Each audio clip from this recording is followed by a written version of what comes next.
Moi, j'ai une question à vous poser aujourd'hui. Est-ce que vous connaissez, à l'euro près, quelque chose près, hein, mais à l'euro près, le montant de vos charges mensuelles, de tout ce que vous avez à payer, vos assurances, vos abonnements, vos salariés, tout ce que vous voulez? Est-ce que vous connaissez ce fameux seuil-là? Le montant minimum dont vous avez besoin pour pouvoir tout payer.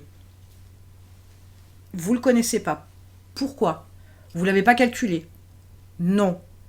Vous faites plutôt en fin de mois, vous voyez si ça tombe juste. Non. Donc là, il va falloir rectifier le tir. L'idée, c'est quoi? L'idée, c'est, si vous avez, je donne un exemple une fois de plus, vous avez besoin de 10 000 euros tous les mois, sur 12 mois, hein, vous avez fait un calcul pour cette année en cours, par exemple, vous savez que vous avez besoin de 10 000 euros tous les mois pour payer le minimum, entre guillemets, dans votre entreprise, vos charges, vos salaires, etc., la totale, hein, pour être tranquille, pour être quitte, entre guillemets. Ce montant-là doit vous aiguiller pour savoir quel est le montant du chiffre d'affaires que vous devez faire. Si, en vendant des produits, vous ne payez pas, ça ne couvre pas vos charges de 10 000 euros sur le mois, on n'est pas sur la bonne approche. Si ça couvre tout juste, on n'est pas sur la bonne approche. Si ça couvre à peine un peu, on n'est pas sur la bonne approche. Pourquoi? Parce que si vous ne générez pas de bénéfices assez conséquents non plus, vous ne pourrez pas développer votre entreprise.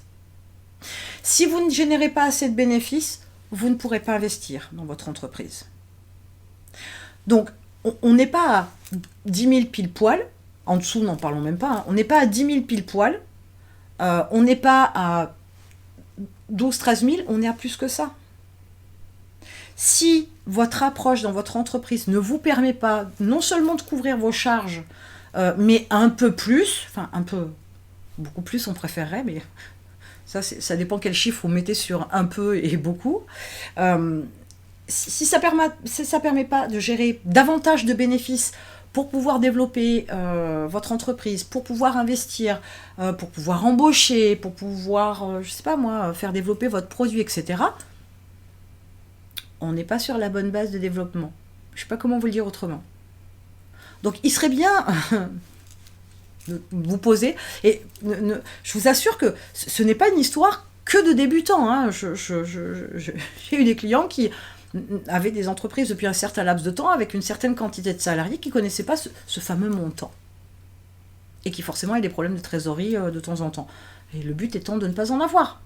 Donc prenez le temps de faire le point, de savoir votre masse salariale, ça représente combien tous les mois, hein, salaire, mais aussi charges sociales et charges salariales et patronales qu'il va falloir reverser, il ne faut pas les oublier. Il faut penser à vos assurances, à l'électricité, à l'eau, à un minimum de budget d'entretien, par exemple, pour vos véhicules si vous en avez,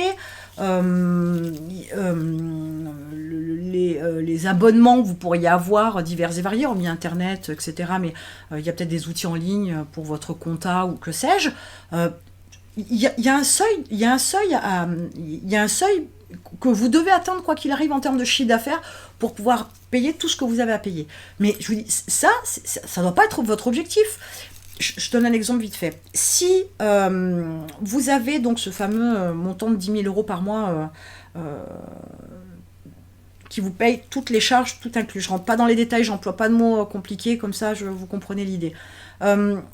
Si vous devez faire 20 000 euros de chiffre d'affaires hors taxe, hein, si vous devez faire 20 000 euros de chiffre d'affaires par mois pour pouvoir payer ces fameux 10 000 euros et avoir cette...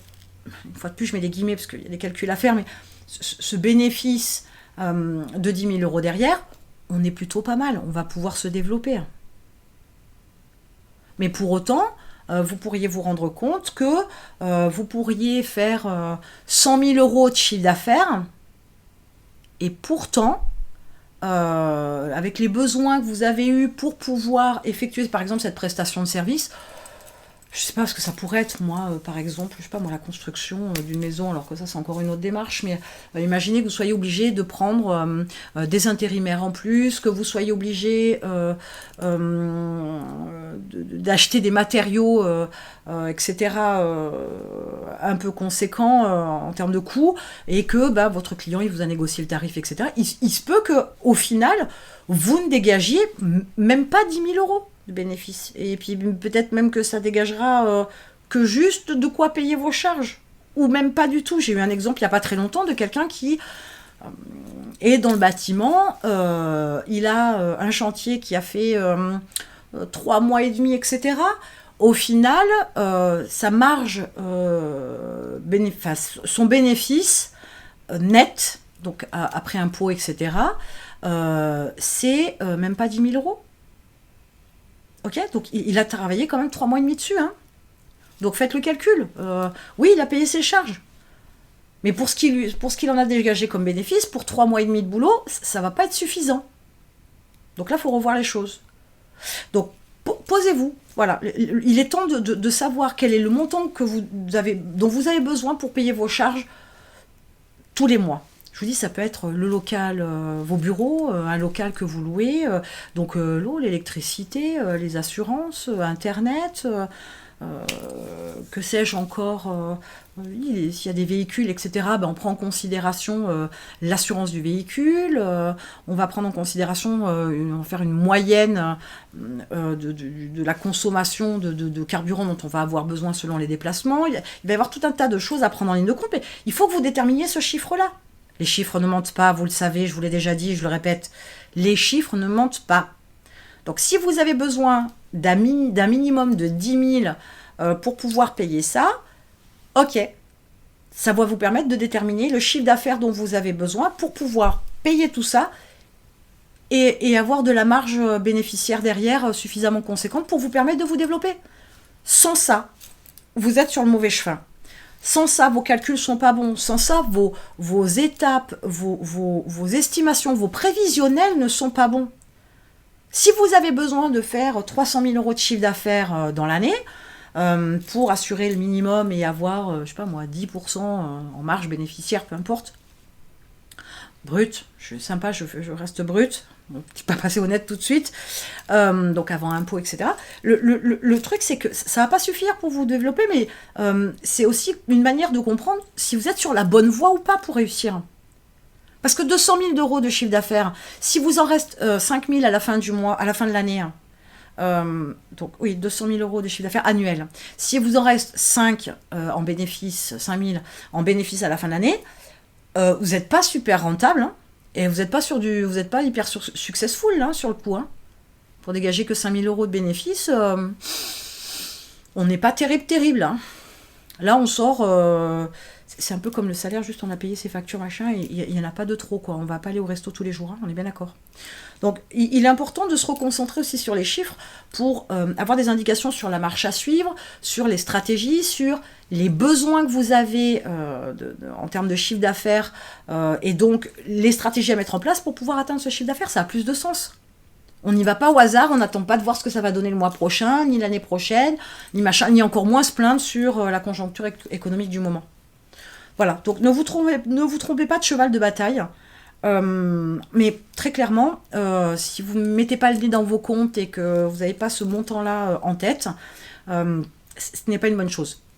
Je vous invite à faire ce petit calcul qui va vous prendre plus ou moins de temps, on est bien d'accord, mais bon, c'est important de savoir tout ce que vous avez à payer en termes de charges fixes et variables. Donc on fait une cote entre guillemets un peu mal taillée, mais grossière pour avoir une idée, de façon à ce que vous sachiez où vous devez aller. Ça, c'est la première des priorités. Maintenant, papier, stylo, sortez vos factures, calculez tout, faites bien la liste de tout ce que vous avez à payer. Il y a des abonnements que vous aurez par exemple à l'année, vous découpez ça sur un mois, dès que vous divisez par 12 pour avoir le montant mensuel, pour que vous ayez une tendance du montant qu'il vous est nécessaire d'acquérir par rapport à vos ventes pour pouvoir tout payer. Ça, c'est important. Mettez-vous-y maintenant, hein, parce que on peut le faire n'importe quand dans l'année, mais dans l'idée, c'est en général, on a une évaluation d'une année pour l'autre, où on va faire un réajustement parce que les prix augmentent, etc. C'est surtout ce qui va vous permettre de mettre en place le prévisionnel. Mais le prévisionnel, comme son nom l'indique, c'est une prévision. Que vous le fassiez en début d'année, en milieu d'année ou en fin d'année, l'idée c'est on rectifie le prévisionnel pour être un peu plus en adéquation avec les chiffres.